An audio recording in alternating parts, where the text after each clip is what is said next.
Hello good morning sir. तो आज की इस वीडियो में हम बेसिकली समझने वाले हैं ऑनलाइन एप्लीकेशन के बारे में। तो मैं क्या करके सब चीज़ें दिखाता हूँ आपको। अभी मेरे व्हाइट बोर्ड पे आपको बैकग्राउंड में काफ़ी सारी चीज़ दिखाई दे रही होंगे। Batches, time table, enquiry, management, chats, application download, study material, store, coupon code और बहुत सारे यहाँ पे बैचेस भी हैं।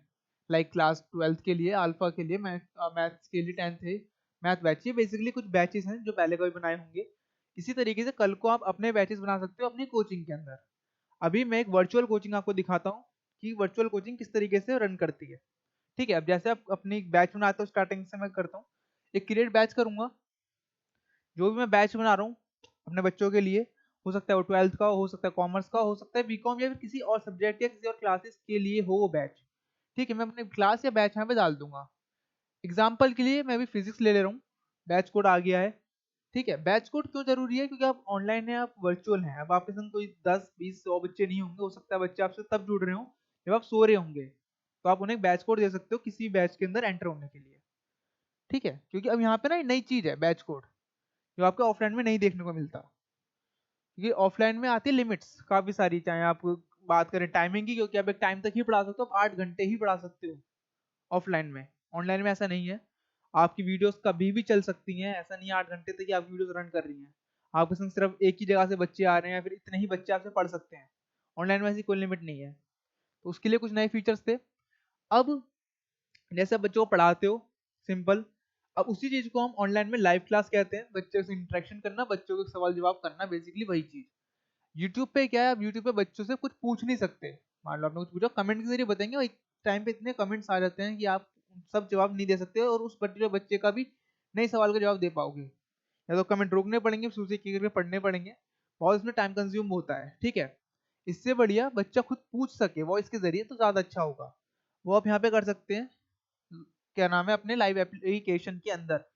जूम पे क्या है, देखो मैं मना, जूम पे आपको क्या है ना कि लाइव क्लास में बच्चों को देख पाएगा, बच्चा पूछ भी लेगा, बट एक लिमिट हो जाएगी कि उसमें अगर मेरे को 2 घंटे से 3 घंटे की लाइव क्लास लेनी है, मैं नहीं ले पाऊंगा क्योंकि मुझे इन्वेस्टमेंट करना पड़ेगा जूम के अंदर।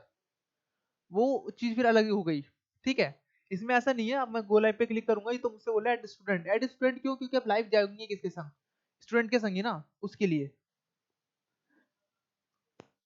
ठीक है, अभी मैं लाइव क्लास नहीं लेके दिखाऊंगा, पहले एक स्टूडेंट ऐड कर लेता हूँ, उसके बाद मैं लाइव क्लास लेके दिखा दूंगा आपको। जैसे कि अब मैं बैच मेरा बन गया है। बैच के अंदर बेसिकली क्या होता है, अब आपकी बैचेस के अंदर बैच स्टूडेंट होंगे, तो स्टूडेंट पे क्लिक करूंगा, ऐड स्टूडेंट करूंगा। क्योंकि वर्चुअल है तो मुझे एक ऐड स्टूडेंट करने पड़ेंगे, वरना अगर नॉर्मल होता तो मैं बच्चों को बुला लेता अपने क्लासरूम में। तो वैसे ही मैं इसमें यहाँ पे भी वही करूंगा। एक बच्चा मैन्युअली ऐड करके दिखा देता हूँ। ठीक है, मैं मानिक ले रहा हूँ यहाँ से नाम, मोबाइल नंबर मैंने ले लिया ये वाला। बच्चे के पेरेंट्स की डिटेल डालनी मैं वो भी डाल सकता हूँ कि बच्चे के पेरेंट्स, मैं फॉर्म वगैरह फिल करता हूँ ऑफलाइन कोचिंग में, तो उसी तरीके से ये भी है। ठीक है, ऐड करते हैं। अब हो सकता है मेरी कोचिंग में ऑलरेडी बहुत सारे बच्चे हैं पहले से, तो मुझे उन्हीं को किसी नए बैच में ऐड करना है। तो दूसरा ऑप्शन है मेरे पास, add student from application download, यानी कि फ्रॉम आपके एप्लीकेशन में जो बच्चे हैं पहले से, उन्हें ही अपने किसी नए बैच में ऐड करना।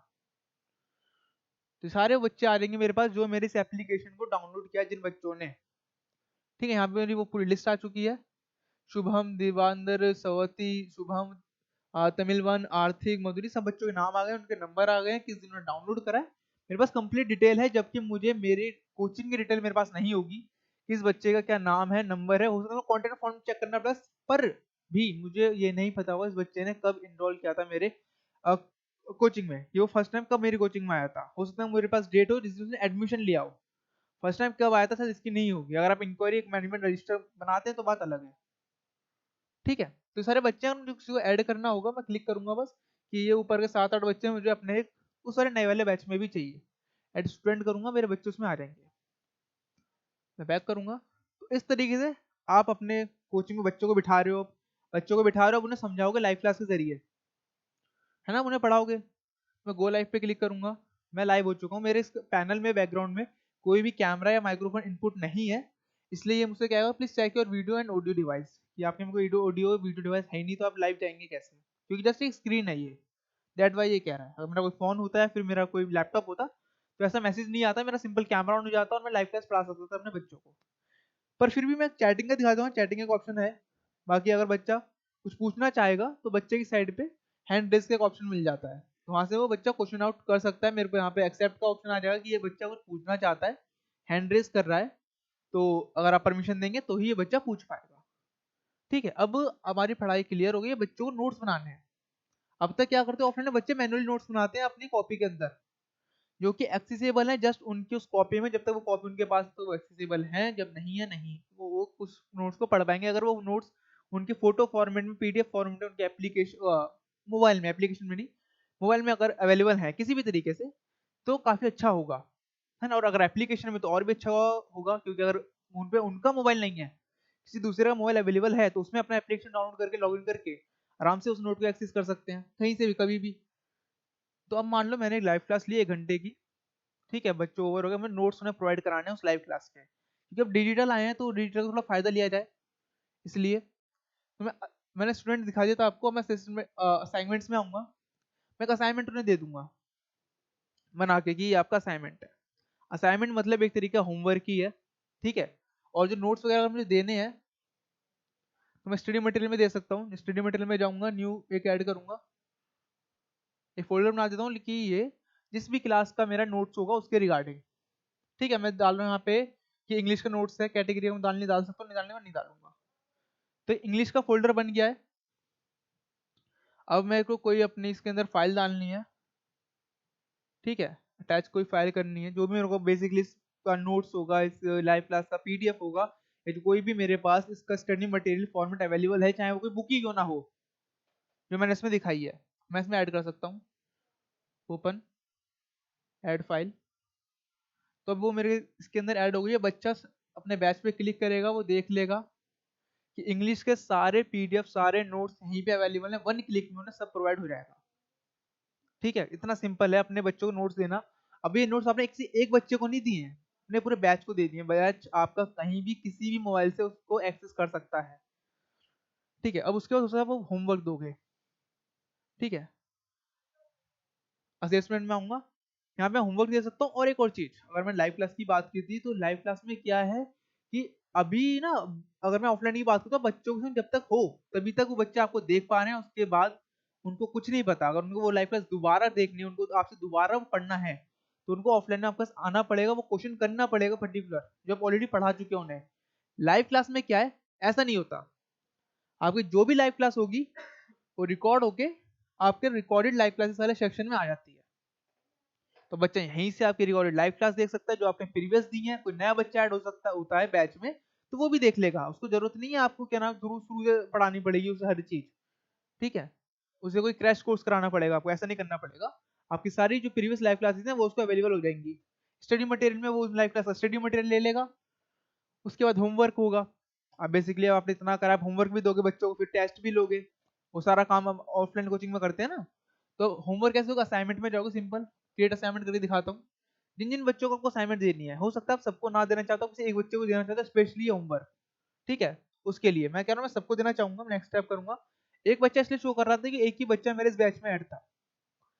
टॉपिक में असाइनमेंट का नेम डाल दूंगा जिसके लिए मैं असाइनमेंट बना रहा हूँ ये, ठीक है। मैं अभी के लिए डाल देता हूँ मैथ्स, ठीक है, मैंने स्पेस दे दिया है, HS मैथ्स, ठीक है। मेरा सिलेक्ट सबमिशन डेट की मेरे को ये जो असाइनमेंट है बच्चों को कब सबमिट करनी है मुझे, वो मैंने डेट डाल दिया, वो टाइम डाल दिया। इस टाइम के बाद कोई भी बच्चा मुझे असाइनमेंट सबमिट कर ही नहीं पाएगा। अगर मैं कहता हूँ नहीं यार कोई बात नहीं, बच्चा मुझे असाइनमेंट सबमिट कर दे, बच्चा मेरे को होमवर्क सबमिट कर दे, तो मैं अलाउ लेट सबमिशन पे क्लिक करूंगा, बच्चा मुझे सबमिट कर सकता है। उसके बाद कोई नोट देना है कि इसमें आप गूगल का इस्तेमाल कर सकते हो, या फिर इस्तेमाल नहीं करना, आपको अपने आप से करना है, या फिर किसी भी तरीके के बच्चों को नोट देना है स्पेशली असाइनमेंट के साथ, तो आप नोट दे दोगे। एड अटैचमेंट करोगे, आप कोई फोटो खींच के अपने बच्चों को प्रोवाइड करानी है किसी बुक की, किसी आपको क्या नाम है अलग तरीके का आपका स्क्रीनशॉट अवेलेबल है वो आपको शेयर करना है, कोई वीडियो है वो शेयर करनी है असाइनमेंट के जरिए, अब वो कर सकते हो। कि मेरा कस्टम फाइल का ऑप्शन है, मेरे को ऐसा नहीं दिया गया कि आप यहाँ पे सिर्फ कोई जेपीजी कर सकते हो, कोई पीएनजी कर सकते हो, या कोई MP4 वीडियो फाइल ही सबमिट कर सकते हो, ऐसा कोई ऑप्शन नहीं है। मैं सिंपल सिलेक्ट करूंगा, ओपन करूंगा, मेरे सिलेक्ट फाइल यहाँ पे आ चुकी है। नोटिफाई स्टूडेंट की बेसिकली इतना बोल रहा है कि बच्चों को जो नोटिफिकेशन SMS पे जाए ना जाए, कि अगर बाय चांस हो सकता है उसका इंटरनेट ऑफ हो, उसके मोबाइल पे एप्लीकेशन में उसे नहीं दिखाई दे, ठीक है। उस टाइम पे SMS के जरिए उसे पता चल जाएगा कि सर ने एक असाइनमेंट दिया, सर ने एक होमवर्क दिया है। क्रिएट असाइनमेंट करूंगा, नोट में आप डाल सकते थे, सबमिशन डेट कांट भी करंट डेट कह रहा है, इसने ये पहचान लिया कि जो मेरी सबमिशन डेट है वो आज ही का दिन है, क्योंकि आज अगर मैं होमवर्क दे रहा हूँ, मैं नहीं चाहूंगा कि बच्चों से मैं आज ही होमवर्क सबमिट भी करा लूँ। एक दिन का टाइम तो हर टीचर देता है, तो मैं कल का टाइम दे दूंगा कि 20 तारीख को आपको सबमिट करना है। क्रिएट असाइनमेंट मेरी अपलोड हो रही है, मेरी अटैचमेंट हो चुकी है अपलोड, मेरा असाइनमेंट अपलोड हो चुका है। यहाँ पे आप देख सकते हैं अभी तक मुझे 0/1 शो कर रहा है, यानी कि ये असाइनमेंट अभी तक किसी ने सबमिट नहीं किया। 1 इसलिए सबमिट कर रहा है क्योंकि 1 ही बच्चा मेरे एप्लीकेशन में अवेलेबल है, अभी मेरे इस बैच में अवेलेबल है। एप्लीकेशन में काफी सारे बच्चे हैं, बैच में एक ही बच्चा है। ठीक है, जैसे वो सबमिट कर देगा तो मुझे वो भी शो कर देगा। अब बच्चे की बारी आती है टेस्ट लेने की, क्योंकि आपने होमवर्क दे दिया, बच्चों को वीडियो दिखा दी, बच्चों को पीडीएफ दे दिया, बच्चे ने तैयारी कर ली है। अब आपको देखनी है कि उसने तैयारी करी कितनी है, तो आप टेस्ट ले सकते हो। क्रिएट टेस्ट करोगे, मैं टेस्ट बना के नहीं दिखाऊंगा क्योंकि काफी लेंदी रहेगी वीडियो फिर। बेसिकली एमसीक्यू बेस्ड लेना चाहते हो, पीडी आपका फिलअप्स हो गया, ट्रू फॉल्स हो गया, किसी भी टाइप का टेस्ट लेना चाहते हो रिगार्डिंग नॉट की, अगर आप टेस्ट लेना चाहते हो सब्जेक्टिव में तरीके का, मतलब काफी लंबे क्वेश्चन आंसर है, वैसे नहीं, one word type of question answer ले सकते हो टाइप करा के बच्चों से। बड़े क्वेश्चन नहीं ले पाओगे क्योंकि बड़े में क्या है, एआई ऐसा कोई नहीं अवेलेबल है जो उसको क्या नाम है मतलब चेक कर पाए। ठीक है, छोटे क्वेश्चन में चेक कर सकता है, तो बच्चे का जो आंसर होगा, जो आपने आंसर प्रोवाइड कराया वो दोनों सेम होंगे, तो आंसर क्या मिल जाएगा कि हाँ आपको वन आंसर मिल गया है। अगर कुछ ऊपर नीचे होता है, हो सकता है आपका क्वेश्चन है व्हाट इज द, आप कह सकते हो कि who is the prime minister of India, बच्चे ने डाल दिया नरेंद्र मोदी। अब आपका आंसर था मोदी या फिर नरेंद्र दामोदर मोदी, दामोदास मोदी। अब दोनों का आंसर अलग अलग हो गया, पर वन वर्ड नहीं है क्वेश्चन वैसे तो, बट हो सकता है आपने मोदी दिया है, बच्चा भी मोदी दे रहा है, पर उसने कैपिटल एम कर दिया, कैपिटल ओ कर दिया, तो उस टाइम से पार्शियली करेक्ट आंसर मिल जाएगा, पार्शियली करेक्ट मार्क्स उसे मिल जाएंगे कि हाँ आपका आंसर सही था, पर पार्शियली सही था, पूरा सही नहीं था। ठीक है, अगर आपको ये मैंने छोटा एग्जांपल दिया, ये चीज बड़े में काम करती है। अगर आप फॉर्मूला बेस्ड आंसर ले रहे हो बच्चों से कि मैथ्स के फॉर्मूलाज पे, हो सकता है उसने वो फॉर्मूला नहीं लगाया जो आपने प्रोवाइड किया था आंसर में, तो उसने किसी और फॉर्मूला से वो सॉल्व किया है, तो एमसीक्यू बेस्ड में ऐसा नहीं होता, क्योंकि आपके एक क्वेश्चन है, 4 ऑप्शन है, उसी को सिलेक्ट करना पड़ेगा। तो अगर आपको टेस्ट लेना है, आप टेस्ट ले सकते हो बच्चों से बेसिकली।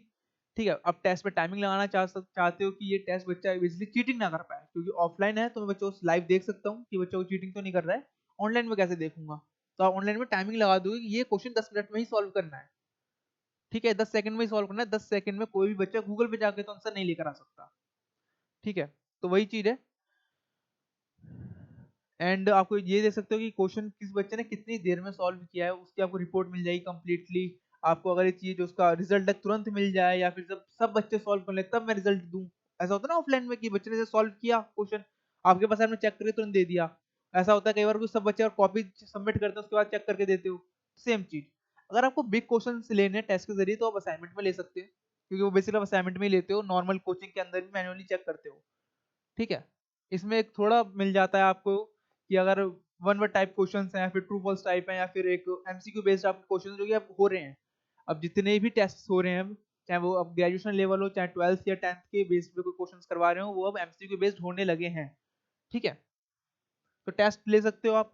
आपको कुछ बताना है बच्चों को, हो सकता है आपके कोचिंग में नोटिस बोर्ड होता है कि कुछ भी नोटिस में लाना आपके कि कल से कोचिंग बंद रहेगी, या कल से फीस बढ़ रही है, या फिर मेरी इस सब्जेक्ट की नेक्स्ट क्लास इस दिन है, या फिर मेरा इस सब्जेक्ट के लिए मैं नया बैच स्टार्ट कर रहा हूँ। आप ये तो नोटिस बोर्ड पे दे देते होगे, या फिर अपने बच्चों को बता देते होगे कि मेरे इसके भी बैच स्टार्ट हो रहा है, अगर आपको ज्वाइन होना है तो आप हो सकते हैं। वही चीज आप अनाउंसमेंट कर सकते हो डायरेक्टली, क्रिएट अनाउंसमेंट करेंगे, अपना अनाउंसमेंट इसमें डालेंगे कि मैं डाल देता हूँ अभी के लिए, इट्स अनाउंसमेंट, चलो इतने डाल देते हैं ANN। ठीक है, सेंड एसएमएस पे क्लिक है तो बच्चों को ये एसएमएस वाइज और उनके एप्लीकेशन दोनों पे मिल जाएगा। पोस्ट करूंगा, बच्चों को अभी एसएमएस पे मिल गया होगा जिसका मैंने नंबर सेव किया उन्हें, और उनके एप्लीकेशन में भी शो कर रहा होगा। तो 4-5 इनके ऑप्शन थे कि लाइव क्लास कैसे लेनी है, वो मैंने दिखा दिया। नीचे बैच टाइमिंग का भी है, क्योंकि आपके में क्या होता है, आप ना मतलब बच्चों को पता होता है कि सर की जो मेरा बैच है वो 5 बजे स्टार्ट होता है। वही चीज आप यहाँ पे कर सकते हो कि बैच टाइमिंग में ऐड कर दिया, मंडे को 5 बजे मेरी लाइव क्लास स्टार्ट होती है, तो ये बच्चों को 4 बजे नोटिफिकेशन भेज देगा, और 5 बजने 10 मिनट पहले भी एक भेज देगा कि सर की लाइव क्लास स्टार्ट होने वाली है, एसएमएस पे भी और उनके मोबाइल एप्लीकेशन पे भी। फैकल्टी आपके में हो सकता है आप क्लास खुद नहीं पढ़ाते, आप ओनर हो, आपके में 3-4 और भी टीचर्स हैं जो क्लासेस पढ़ाते हैं अलग अलग बच्चों की, तो आप उन्हें एज अ फैकल्टी भी ऐड कर सकते हो। ठीक है, तो वो जस्ट उसी बैच को एक्सेस कर पाएंगे और किसी बैच को एक्सेस नहीं कर पाएंगे। ठीक, तो ये था टोटली आपका बैचेस। अब इसके अलावा क्या कोई थर्ड थिंग है जो अपने बैचेस में करते हैं? मुझे नहीं लगता कि इसके अलावा कुछ भी ऐसा होता होगा जो आप नॉर्मली अपने बैचेस के अंदर करते हो। ठीक है, टाइम टेबल बेसिकली वही है। अगर आपका तो बैच का टाइम टेबल अंदर दिखाया था मैंने, ये पूरी कोचिंग का टाइम टेबल आप बना रहे हो कि बैच ए मेरा तब चलता है, बैच बी तब, बैच सी तब, और बैच ए का जो लाइव क्लास है वो इस दिन इस मिनट चलती है, बैच ए में जो टेस्ट है वो इसी दिन चलते हैं, वो आप यहाँ पे ऐड कर सकते हो सिंपली। कोई इवेंट वगैरह होते हैं आपकी कोचिंग में स्पेशली, वो आप ऐड कर सकते हो कि मेरा पीटीएम ऐसे दिन होता है, या जो भी आपको इवेंट्स ऐड करने हैं तो वो सब भी आप ऐड कर सकते थे। इंक्वायरी मैनेजमेंट क्या है? अगर अभी आपकी कोचिंग रन करती है, हो सकता है कि आप इंक्वायरी मैनेजमेंट के लिए रजिस्टर मेंटेन करते होगी, जिसमें आप लिखते हो कि यार एक बच्चा आया था जिसका नाम ये था, इस चीज के लिए पूछा था, ये उसका मोबाइल नंबर है, ये इसकी ईमेल आईडी है, इस कोर्स के लिए पूछा था, इतनी फीस मैंने उसे बताई है। अब उसे इस दिन डेमो क्लास देनी है मुझे, इस दिन वो आएगा, या ये मेरी उससे लास्ट बात हुई है। तो वैसे इंक्वायरी बना सकते हो अपने खुद के नाम की ब्रांडेड एप्लीकेशन में। क्रिएट इंक्वायरी, स्टूडेंट का नेम डालना है, उसका फोन नंबर डालना है। सारी फील्ड्स जरूरी नहीं है, मैंडेटरी है कि आपको सारी की सारी फिलअप करनी पड़ेंगी, जौन सी भी आपको फिलअप करनी है फिल कर सकते हो, वरना ऑप्शनल है अधिकतर। ठीक है, स्टूडेंट नेम, उसका मोबाइल नंबर, उसकी इंक्वायरी डेट जिस दिन उसने इंक्वायरी की है, असाइन लीड की किससे उसकी बात हुई है, basically class physics, class subject किस क्लास या किस सब्जेक्ट के लिए पूछ रहा था, सोर्स किस जरिए आया था, बच्चा ऑफलाइन आया था ऑनलाइन आया था, कि ऑनलाइन आया तो बहुत सारे सोर्सेस होते हैं ऑनलाइन में, आपको जस्ट डायल पे आपने डाली हो सकता है, इंडिया मार्ट में डाली हो सकता है, आपने यूट्यूब पे, फेसबुक पे, या सोशल मीडिया मार्केटिंग के थ्रू वेबसाइट वगैरह पे भी डाली हो। ठीक है, तो आप उस सोर्स को कर सकते हैं चूज कि इससे मेरे को समझ आया लीड जनरेशन हुआ था उसके लिए है। नहीं, अगर नहीं है, जरूरत नहीं है तो इसे छोड़ देंगे खाली। फॉलोअप टाइप, आप उसको फॉलोअप कैसे करना है, कॉल करना है, काउंसलिंग करनी है, डेमो देना है, जैसे कि आप नॉर्मली अपने रजिस्टर में मेंटेन करते थे कि बच्चे को मुझे नेक्स्ट स्टेप क्या लेना है उस बच्चे के साथ। इंक्वायरी स्टेटस की बात करके कैसा पता चला, ये आप कभी नहीं लिखते होगे, या शायद लिखते भी होगे स्टार वाइज की स्टार 1 स्टार 2 स्टार 3। वही चीज ये है, इंक्वायरी स्टेटस बच्चे से बात करके क्या पता चला कि बच्चा इंटरेस्ट कैसा है, हाई इंटरेस्ट, लो interest, medium interest, converted, lost, वो हमें चूज कर लोगे। ठीक है, मैंने हाई इंटरेस्ट कर लिया। फॉलोअप डेट में कि किस दिन मुझे फॉलोअप करना है, किस दिन बेसिकली मुझे कॉल करना है, डेमो देना है, काउंसलिंग करनी है, जो भी है, किस समय करना है, कोई नोट है कि बच्चे ने इतनी फीस कम करवाई थी या मुझे मैंने उसको इतनी फीस बताई है। और आप कैसे क्रिएट इंक्वायरी पे क्लिक करोगे, सेंड एसएमएस पे टिक है नीचे, तो मैं भी इंक्वायरी मैंने क्रिएट नहीं करी है, इसलिए मैं कट कर देता हूँ। बेसिकली क्या होता है, उसके बाद ये बच्चों को एक नोटिफिकेशन भेज देता है उसके एसएमएस पे कि आपने इस कोचिंग में इस सब्जेक्ट के लिए एक इंक्वायरी की है। ठीक है, इन टीचर से हमने इंक्वायरी की है, तो बच्चे को ना एक रेपुटेशन बनती है, साथ में एक एप्लीकेशन लिंक भी होगी आपकी, बच्चा क्लिक करके कोई demo classes free of cost देख सकता है। ठीक है, उसको फिर कोई किसी कोर्स में एनरोलमेंट करवाना तो एनरोलमेंट भी करवा सकता है। तो वो बच्चा जिसका चांस जीरो था, जो सोच रहा था कि मैं नहीं लेता हूँ, हो सकता है आपकी लाइव क्लासेस की वीडियोस देख के कन्वर्ट हो जाए। ठीक है, क्योंकि आप जो लाइव क्लासेस फ्री वीडियोस दोगे, ऑब्वियस सी बात है वो बेस्ट होंगी आपकी। यहाँ पे ऐसे कुछ इंक्वायरीज में दिखा देता हूँ, लाइक चंदन जी की है, चंदन जी ने वैसे इंक्वायरी की थी। ठीक है, कॉल करना है मुझे इस दिन इस समय, मीडियम उनका इंटरेस्ट था, मैथ के लिए मुझसे पूछ रहे थे। तो सब चीजें यही पता चल गई एक सिंपल क्लिक में। मुझे कोई रजिस्टर खोलना नहीं पड़ा, कुछ नहीं खोलना पड़ा। हो सकता है मैं वर्क फ्रॉम होम कर रहा हूँ तो अपना एप्लीकेशन खोलूंगा, उसी में सब कुछ देख लूंगा किस स्टूडेंट से मेरी क्या क्या बातें चल रही थी, किसको मुझे फॉलोअप करना है। मुझे जरूरी नहीं है कि मुझे अपने कोचिंग सेंटर पे जाना पड़ेगा, वहां रजिस्टर खोलना पड़ेगा, या फिर वो रजिस्टर लेकर आना पड़ेगा। ठीक है ना, अब लिमिट आपकी कुछ नहीं है, आप किसी साइबर कैफे पे हो, आप किसी दूसरे स्टेट में हो, आपको अपना रजिस्टर नहीं लेके जाना। इनकेस फोन भी नहीं लेके जाना आपको अपने साथ, किसी नए फोन पे कर सकते हो, किसी दूसरे कंप्यूटर पे कर सकते हो, क्योंकि मैं तो एक वेबसाइट यूज कर रहा हूँ, मैं तो क्रोम यूज कर रहा हूँ, तो किसी भी वेबसाइट पे एक्सेसिबल है, किसी भी ब्राउजर पे बेसिकली। ठीक है, अगर हो सकता है आपका इंक्वायरी सेगमेंट आप नहीं देखते हो, आपने अलग से कोई पर्सन रखा है, तो आप उसको भी ऐड कर सकते हो। जब वो एप्लीकेशन लॉगिन करेगा तो उसे बस इंक्वायरी वाला सेक्शन ही शो करा करेगा। पेमेंट्स, जो सब में ज्यादा पेन पॉइंट है टीचर्स के लिए, कोचिंग्स के लिए, इंस्टीट्यूट्स के लिए, ये बच्चे कितनी पेमेंट आ रही है, कितनी जा रही है, कितनी उसने प्रीवियस कम दी थी पेमेंट। हो सकता है किसी बच्चे की 500 उसने 400, 500, 400 ही उसने फीस आपको पे करी है, 100 बोल दिया सर अगली बार में ले लेना, ऐसे 100 बच्चों ने और कर दिया, वो 100 भूल ही गए। ठीक, वो सब चीजें यहाँ पे मैनेज हो जाती हैं।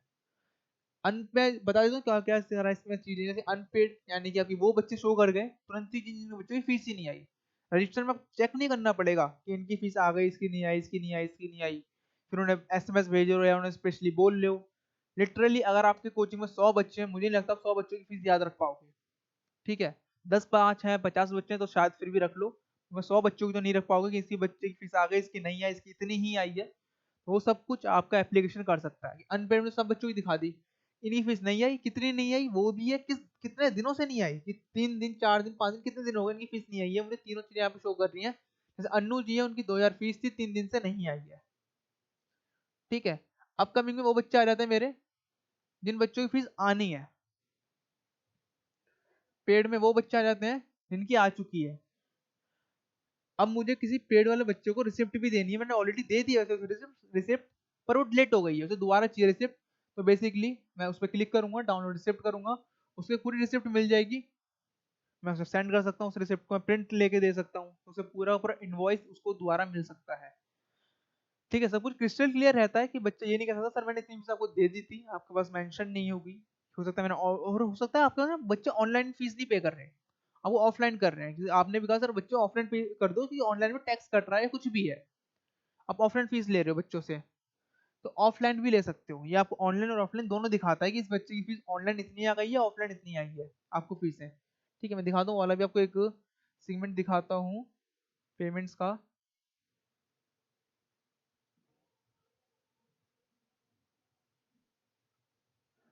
फी मैनेजमेंट में आया मैं। ठीक है, तो यहाँ पे मुझे शो कर रहा है कि मेरी ऑनलाइन ऑफलाइन फीस इतनी आई है और ऑनलाइन फीस मेरी इतनी आई है। तो ऐसे आपको शो कर देता है। अभी ऑफलाइन वाली शो कहाँ करेगा, लाइक मैं कहता हूँ अन्नू जी है, उन्होंने वो फीस दे दी, तो यार अपनी आज दे दी आके, उन्होंने ऑफलाइन अपनी फीस दे दी कि सर कैश ले लीजिए मेरे पे, ऑनलाइन नहीं पे कर पाऊंगी 2000 रुपये भी आपको, मेरे पे ऑनलाइन वॉलेट नहीं वर्क कर रहा है। ठीक है, तो क्या करो, रिकॉर्ड पेमेंट करोगे, कैश करनी है, चेक करना है, कार्ड से दिए, डिमांड ड्राफ्ट करा है, जो भी उन्होंने आपको किया है वो आप सिलेक्ट कर लोगे, मार्क एज पेड कर दोगे, तो ओ अन्नू जी उठ के आपकी पेड लिस्ट में आ गई है। ठीक है, अब उनको रिसिप्ट देनी है तो रिसिप्ट दे सकते हो, रिसिप्ट पे कंप्लीट चीजें होंगी कि आपने फीस कैश दिया है, मुझे इतनी फीस दी थी, इतनी देनी है भी आपको, हो सकता है ना 2000 रुपये मुझे ऑनलाइन नहीं, ऑनलाइन पे करना 2000 पूरे करने पड़ते, इन ऑफलाइन मुझे 1500 दे दिए, तो वहाँ 1500 रुपये का उन्हें इन्वॉइस मिल जाएगा। 500 रुपये आपके अभी नहीं दिए हैं, तो 500 रुपये मेरे अनपेड में शो करने लगते। ठीक है, तो पेमेंट्स का पूरा मैनेजमेंट आप कर सकते हो। अब कोई चीज मेरे को नहीं लगता पेमेंट्स में छूटी होगी। आपका बच्चा पेमेंट्स कर रहा है नहीं कर रहा है, कितने दिनों से नहीं कर रहा है, आपको सब चीजों की मैनेजमेंट यहाँ मिल गई है। चैट्स में क्या है, वीडियो लेंदी हो रही है, वीडियो अभी लंबी हो रही है मैं जानता हूँ, बट लिटरली लिटरली इस टाइम में आपको पूरा एप्लीकेशन दिखा रहा हूँ कि आप क्या क्या ऑफलाइन करते हो, जो आप ऑनलाइन भी कर पा रहे हो। क्योंकि आप ऑफलाइन क्या क्या करते हो, आप बच्चों को बुलाते हो, उनको पढ़ाते हो, उनकी असाइनमेंट देते हो, उनका होमवर्क चेक करते हो, उनको टेस्ट लेते हो, उनकी फीस लेते हो, उनसे बात करते हो, उनके पेरेंट्स से चैट बात करते हो। क्या ठीक है, इतना ही आप ऑफलाइन करते हो, इससे ज्यादा मेरे को नहीं लगता कुछ और काम रह रहा है, अगर रह रहा है तो बीच में और बता दूंगा। तो हाँ, अभी तो इतना ही है कि आप इतना ही काम करते हो ऑफलाइन, मेरे ख्याल से इससे ज्यादा नहीं करते होगे। ठीक है, चैट्स का बच्चों से चैटिंग कर सकते हो, कि बच्चे डाउट लाइव क्लास में उसने पूछा नहीं हो तो अपने यहाँ पे डाल देगा। यहाँ पे डालने के बाद क्या होगा, बेसिकली 24 आवर्स में हो सको दूसरा बच्चा उनका डाउट सॉल्व कर दे, वो बच्चा नहीं कर पाता है, तो आप 24 आवर्स में उस बच्चे का किसी क्वारी आई थी इस क्वेश्चन के रिगार्डिंग, आप उन्हें सॉल्व करके फोटो क्लिक करके सेंड कर सकते हो अपने उस पे कॉपी पे सिंपली, या फिर टाइप करके भी सेंड कर सकते हो कि इसका आंसर ये है, या फिर कोई वीडियो लिंक प्रोवाइड करा सकते हो अपनी प्रीवियस क्लास की कि इसके अंदर मैंने इसका आंसर दिया है, आप इस वीडियो को देख लीजिए। ठीक है, एप्लीकेशन डाउनलोड में क्या होगा कि आपके जितने भी बच्चे एप्लीकेशन डाउनलोड कर रहे हैं आपके पास सबका डेटा है। मुझे नहीं लगता अभी तक किसी भी कोचिंग जो ये वीडियो देख रही है उसके पास अपना टोटल डेटा मौजूद होगा, कि फर्स्ट बच्चा जिसने मेरे को अपने मेरी कोचिंग में आया था उसका नाम क्या था, और अभी लास्ट मेरे बच्चे जिस कोचिंग में आया उसका नाम क्या है, कब वो आया था, किस दिन आया था, क्या उसका मोबाइल नंबर था। मुझे नहीं लगता है आपका अभी अवेलेबल होगा राइट टाइम। हो सकता है आपको कोचिंग में फिर भी मिल जाए, और हो सकता है कोचिंग में भी ना मिले, बट मेरे एप्लीकेशन में टोटल डेटा मेरे पास अवेलेबल है। कितने बच्चे अब तक आ गए, कब आए थे, कितने दिन हो गए, जैसे कि ये 11/4/2021 में आया है। ठीक है, तो यहाँ पे मतलब 11 तारीख चौथे महीने 2021 में आया है, मेरे पास पूरा डेटा अवेलेबल है। यानी चौथा महीना यानी इसी महीने आया है, 2021 ही चल रहा है। और कोई स्टूडेंट या कोई टीचर इस वीडियो 2020 में देख रहा है तो कमेंट जरूर करना नीचे, या फिर शायद 6th मंथ में देख रहा हो, 7th मंथ में देख रहा हो तो भी कमेंट करना। ठीक है, स्टडी मटेरियल बेसिकली अब तक क्या आपको डेमो देना पड़ता होगा, जो भी बच्चे आपको लाइव उसमें आते होंगे आपकी ऑफलाइन कोचिंग में, अब आप उन्हें डेमो दे सकते हो अपनी क्या नाम है ऑनलाइन कोचिंग में, बेसिकली बिना किसी दिक्कत के। जैसे बच्चा एप्लीकेशन इंस्टॉल किया, आपका डेटा तो आ गया उसका, अब उसको डेमो वीडियो देखनी है, आप मेरे ख्याल लाइव तो आओगे नहीं उस समय, कोई बैच में भी ऐड नहीं करोगे, पहली बार किसी बच्चे को आया है, आपको नहीं पता कि एनरोलमेंट लेगा अभी कि नहीं भी लेगा। तो अपने बेस्ट वीडियोस जो आपको लगता है सब में डिफिकल्ट वो हैं सब्जेक्ट या फिर डिफिकल्ट टॉपिक्स हैं, उनकी वीडियोस बना दिया आपने कि ये टॉपिक बहुत डिफिकल्ट है बच्चों के लिए और ये चीज मैं बहुत आसानी से बता सकता हूँ। आपने वीडियो बना दी, वो आपने वीडियो अपनी एप्लीकेशन में डाल दी फ्री वाली, फ्री में कि फ्री में देखिए। बच्चों को आइडिया लग जाएगा कि सर हाँ पढ़ाना जानते हैं, सर किस तरीके से पढ़ाते हैं कि मैं उनसे पढ़ने के बाद समझ पाऊंगा या नहीं समझ पाऊंगा। बच्चा वीडियो देखेगा, उसे आइडिया लग जाएगा। हो सकता है उसे फिर भी ना हुआ हो कंफर्मेशन कि बच्चा पढ़ेगा या नहीं पढ़ेगा, तो वो क्या कर सकता है, आपको चैट के थ्रू पूछ सकता है, चैट में आके कि सर मुझे एक फ्री डेमो क्लास चाहिए आपकी, आपको जो बच्चों को लाइव क्लास देते हो उसमें मुझे भी ऐड कर लो और मुझे एक फ्री डेमो क्लास देखनी है, मैं उसमें डाउट्स पूछ लूंगा अपने। अब 10 डेज या 3 डेज स्टार्टिंग में फ्री दे सकते हैं, जब आपकी कोचिंग फेमस हो जाएगी फिर तो मुझे नहीं लगता कि कोई भी बच्चा ऐसा कहेगा। ठीक है, और स्टार्टिंग के लिए आप ऐसा कर सकते हैं, क्योंकि ऑफकोर्स जब भी आपका अगर ऑफलाइन की बात करूँ वहां भी आप ऐसा करते ही होगे। ठीक है, एक सेकंड दीजिएगा मुझे प्लीज। एंड ये स्टोर है, स्टोर में क्या है बेसिकली ना, अब ये चीज आप ऑफलाइन में नहीं करते हो बिल्कुल भी। आप अपना कोर्स कभी भी सेल नहीं करते हो ऑफलाइन में, ऑफलाइन में कैसे कोर्स सेल करते हो, ठीक है। इसमें कर सकते हो, ऑनलाइन में जरूरी नहीं है कि अभी आप बैचेस वाइज ही पढ़ाओगे बच्चों को। हो सकता है आपने ना आपने देखा कि मेरा 1 साल कंप्लीट हो गया, मेरा टोटल मैंने मैथ कंप्लीट कर दिया बच्चों के लिए। अब मैथ में इससे बाहर से कुछ नहीं आएगा एनसीईआरटी में। एनसीईआरटी की 10th क्लास में मैथ कंप्लीट कर दिया, अपने पूरी वीडियोस तैयार है बच्चों, कभी भी कोई भी देख सकता है वीडियोस को। अपने उन सब वीडियोस को लिया, एक कोर्स में डाला, कुछ नेक्स्ट वीडियोस बनाई, अपने कोर्स बना के अपलोड कर दिया अपने ऐप में। ये मैथ का कंप्लीट कोर्स है, इससे बाहर आपका कोई भी क्वेश्चन अवेलेबल नहीं होगा। हो सकता है उसके अंदर आपने previous year question paper solve करके भी डाल दिए हो। ठीक है, आपने वो वीडियो 500 600 100 जितने भी रुपए में वो आप कोर्स प्रोवाइड करा सकते हो कि इसमें मैथ से बाहर तो कुछ नहीं आएगा 10th या 12th के लिए, या फिर आपका यूपीएससी एसएससी या फिर किसी भी कॉम्पिटेटिव एग्जाम्स के लिए। इस तरह आप कोर्स सेल आउट कर सकते हो अपने बच्चों के संग। कूपन कोड कोई देना है कि हो सकता है कोई स्पेशल बच्चा है, आप उसे पूरा कोर्स उतने पैसों में नहीं देना चाहते, और जितने उसके प्राइसिंग उसका 500,000 प्राइसिंग है, आप उसे कम प्राइस में देना चाहते हो बेसिकली, तो आप ऐसा कर सकते हो। एक कूपन कोड बना दिया आपने अपनी कोचिंग के लिए, आप वो कूपन कोड अपने बच्चों को प्रोवाइड करा दोगे। ओके।